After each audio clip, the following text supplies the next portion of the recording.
Hello dear friends, HS education corner में आपका बहुत बहुत स्वागत है। अभी तक हम कपास चैप्टर को पढ़ रहे थे, जिसमें हम आपको कपास की शब्दावलियां तक पढ़ा दिया है। अब आगे हम जानेंगे इसमें कपास की विशेषताएं। तो देर न करते हुए हम चलते हैं अपने टॉपिक की तरफ और उसमें हम जानेंगे कपास की विशेषताएं या रेशे की विशेषताएं। कपास की विशेषताएं। वीडियो आपको इजीली मिल जाएगा। अगर आप हमारे पहले वीडियो को नहीं देखे हैं तो बीच से देखने से शायद कम समझ में आए, इसलिए आप पार्ट 1, पार्ट 2, पार्ट 3 ऐसे करके वीडियो पड़ा रहेगा, आप जा करके देख सकते हैं। ये हमारा पार्ट 3 होगा कपास का। तो 3 वीडियो में हमारा कपास चैप्टर कंप्लीट हो जाएगा। सबसे पहले हम जानेंगे इसकी भौतिक विशेषता को। जब भी हम विशेषताओं को पढ़ते हैं 2 भागों में बांट करके पढ़ते हैं। कुछ तो हमारी भौतिक विशेषताएं होती हैं, फिजिकल कैरेक्टरिस्टिक, और कुछ उसके केमिकल होती हैं, मतलब रासायनिक होती हैं, भौतिक विशेषताएं। अब भौतिक विशेषताओं में क्या क्या जानेंगे, जैसे कपास बना किससे किससे होता है, तो सेलुलोज होता है इसमें। और सेलुलोज है क्या, किस श्रेणी में आता है, तो पॉलीसेकेराइड में आता है। ये तो आप लोग को पता ही है ना, कार्बोहाइड्रेट जब हम पढ़ते हैं तो सेलुलोज कितना होता है, 90% होता है संगठन में। जल हमारा कितना होता है इसमें, तो 8% होता है। ये संगठन बता रहे हैं इसका, संगठन किसका, कपास का। और बाकी जो बचता है हमारी वो शेष अशुद्धियां होती हैं।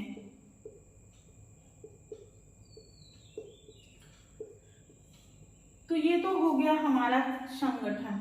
जब हम कपास के रेशे को जलाते हैं या कपड़े को जलाते हैं, तो जलाने के बाद सेलुलोज के कारण इसमें कैसी लौ निकलती है, तो पीली लौ। एग्जाम में क्वेश्चन आता है कि कपास के रेशे को जलाने के बाद किस प्रकार की लौ निकलती है, लाल, नीली, काली, पीली, तो पीली लौ निकलती है।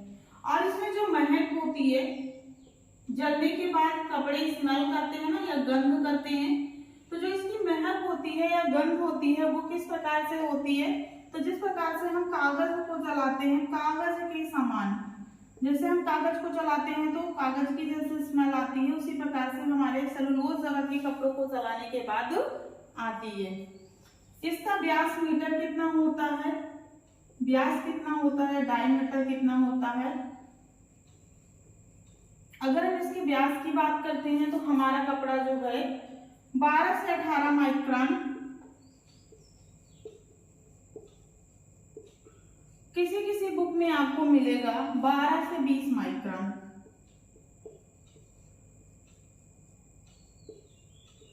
तो हम अपने ऑप्शन के अकॉर्डिंग इसे कंसीडर करेंगे। उसके बाद इसमें ताप सहने की क्षमता कैसे होती है, तो ताप का सुचालक होता है। ताप सहने की क्षमता इसमें अच्छी होती है, लिनन के समान होती है, लिनन जैसे या अच्छी, ब्रैकेट में आप लिख सकते हैं। क्या करता है ये, हमारे शरीर की गर्मी को बाहर निकलने देता है और जो है हमारे शरीर को ठंडा प्रदान करने का कार्य करता है।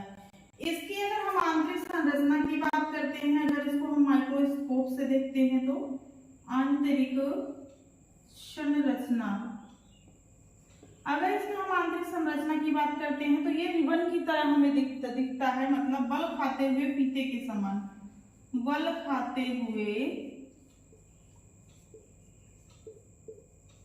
फीते के समान। तो क्वेश्चन ऐसे छोटे छोटे बनते हैं हमारे टीजीटी एग्जाम में, जैसे आ गया कि कपास में सबसे ज्यादा संगठन किसका होता है, तो सेलुलोज का होता है। जलाने के बाद कपास के रेशे को कैसी लौ निकलती है, पीली। महक एवं गंध कैसे होती है, कागज के समान। इसका व्यास और डायमीटर कितना होता है, तो 12 से 18 माइक्रोन, यही कंसीडर करते हैं। कहीं कहीं पे 12 से 20 माइक्रोन भी दिया गया है। ताप सहने की इसकी जो क्षमता होती है कैसे होती है, लिनन के समान होती है, अच्छी होती है। आंतरिक संरचना इसकी कैसे होती है, तो बल खाते हुए फीते के समान होती है। अब आगे कुछ और देखेंगे इसमें।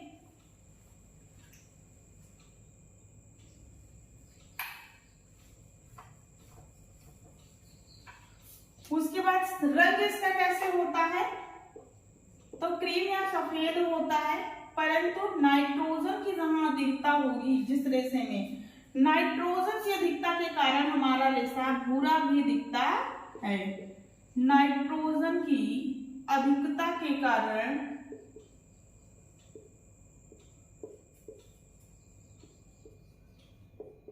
कैसा दिखता है, भूरे कलर का दिखता है, भूरा रेशा हमारा दिखता है। उसके बाद इसमें जो है परिसज्जा कैसा की जाती है, परिसज्जा कौन सी की जाती है, तो अभी हमने आपको बताया था कि परिसज्जा के लिए सबसे पहले इस पे मर्सराइजिंग की जाती है और चमक के लिए मर्सराइजिंग की जाती है। मर्सराइजिंग क्यों की जाती है, क्योंकि हमारा जो ये रेशा होता है ये खुरदरा होता है, इसमें चमक नहीं होती है किसी प्रकार की, इसलिए इस पर मर्सराइजिंग परिसज्जा की जाती है चमक लाने के लिए। प्रत्यास्थता का गुण इसमें नहीं होता है। प्रत्यास्थता का मतलब आप लोग समझते ही होंगे। प्रत्यास्थता इलास्टिसिटी जिसे कहते हैं, जैसे मान लो रबर बैंड है तो उसको ऐसे खींचते हैं छोड़ते हैं तो पुनः अपनी आकृति ग्रहण कर लेती है ना, तो वही है प्रत्यास्थता। प्रत्यास्थता इसमें नहीं पाया जाता है, मतलब इसमें खींचने वाला गुण नहीं होता है। यह जिसके नाप का कपड़ा होगा वही व्यक्ति से पहन सकता है, अगला व्यक्ति से पहन नहीं सकता है। उसके बाद नमी अशोषकता इसमें होती है। नमी अशोषकता 50 से 60% तक होती है। पानी जो है हमारे नमी को अवशोषित कर लेता है 50 से 60%। नमी अवशोषकता के बाद अब हमारा अगला क्या है, आर्द्र अवस्था में इसकी मजबूती कितनी हो बढ़ जाती है, तो आर्द्र अवस्था में इसकी मजबूती 30%। आर्द्र अवस्था में मजबूती 30% अधिक हो जाती है। उसके बाद है हमारा नमी के कारण ही इसमें फफूंद लगते हैं। नमी सोखने की क्षमता होती है, नमी सोखने की क्षमता होती है जिसके कारण से फफूंद लगते हैं।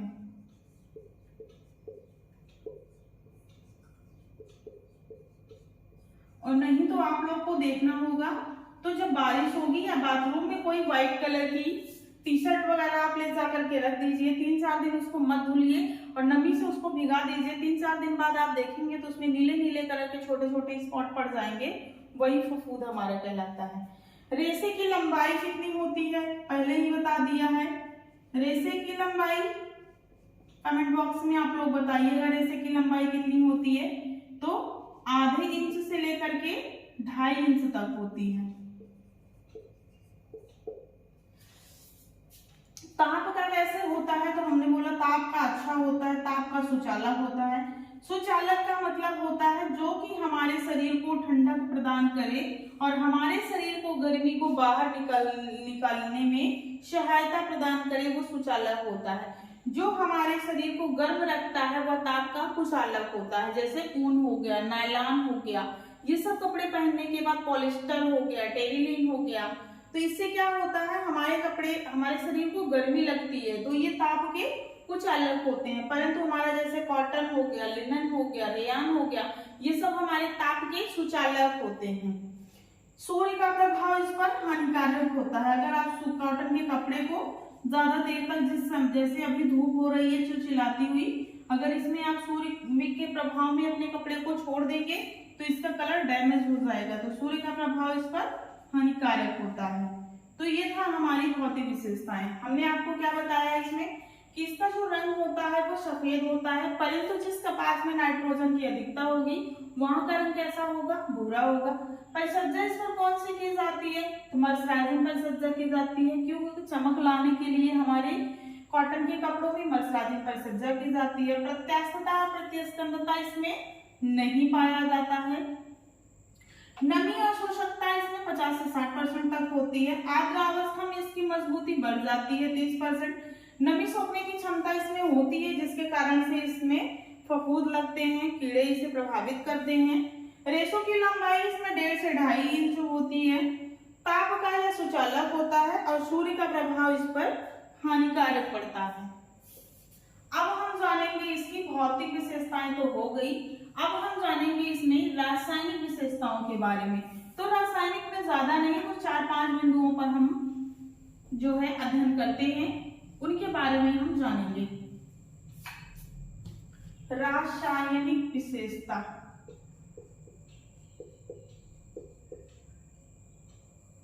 रासायनिक विशेषताएं। रासायनिक विशेषताएं में किसको किसको जानेंगे? अम्ल को जानेंगे, क्षार को जानेंगे, अम्ल और क्षार को जानने के बाद ब्लीच जानेंगे, ब्लीच को जानने के बाद रंग जानेंगे और पसीने का प्रभाव।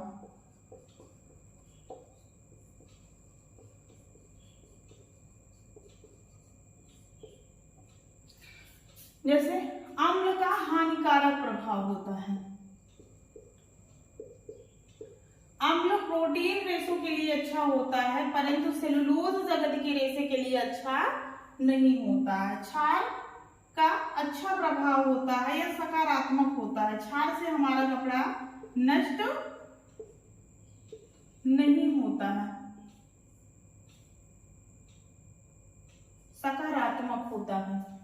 उसके बाद ब्लीच में इसमें घरेलू ब्लीच करते हैं, बहुत हार्ड ब्लीच नहीं कर सकते हैं। घरेलू ब्लीच, घरेलू ब्लीच इसमें किया जाता है, जैसे ज़ेबल वाटर का प्रयोग करते हैं। ज़ेबल वाटर के बाद इसमें किसका प्रयोग किया जाता है? तो सोडियम हाइपोक्लोराइड, सोडियम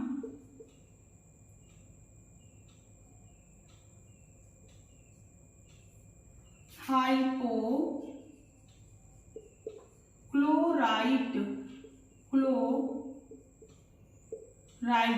इसमें थोड़ा सा आप ध्यान दीजिएगा, आपके ऑप्शन में ऐसे हाइपोक्लोराइड लिखा रहेगा और हाइपोक्लोराइड लिखा रहेगा, क्लोराइड। तो शुद्ध हमारा क्लोराइड नहीं होता है, शुद्ध हमारा हाइपोक्लोराइड होता है। रंग को पक्का करने के लिए किसका प्रयोग करते हैं? रंग कच्चा चढ़ता है, रंग नहीं चढ़ता है, इसमें हम कुछ अदर चीजों को मिलाते हैं। रंग कच्चा चढ़ता है, इसमें हम रंग को पक्का करने के लिए क्या क्या मिलाते हैं?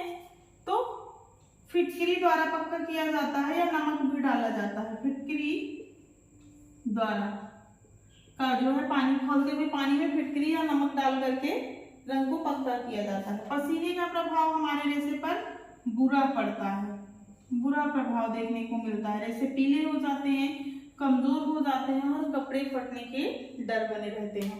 तो ये था हमारा कपास टॉपिक। कपास हम कंप्लीट कर चुके हैं। अगर आपको कोई और जानकारी कपास के बारे में चाहिए, तो आपको अगर कोई क्वेश्चन की क्वेरी है तो आप कमेंट बॉक्स में कमेंट करके कपास के बारे में पूछ सकते हैं। अब हमारा कपास कंप्लीट हो गया है, अब हम नेक्स्ट रेशा आप लोग जो कहेंगे हम वही पढ़ाएंगे। तो इस वीडियो में बस इतना ही। अगर आपको ये सारी चीजें समझ में आ रही हैं और बहुत इजीली वे में हम पढ़ा रहे हैं, तो आप अपने फ्रेंडों के साथ शेयर करेंगे, लाइक करेंगे और कमेंट में अपना फीडबैक जरूर देंगे। पढ़ते रहिए, जो है मिलते हैं आपको हम नेक्स्ट वीडियो में, तब तक के लिए धन्यवाद।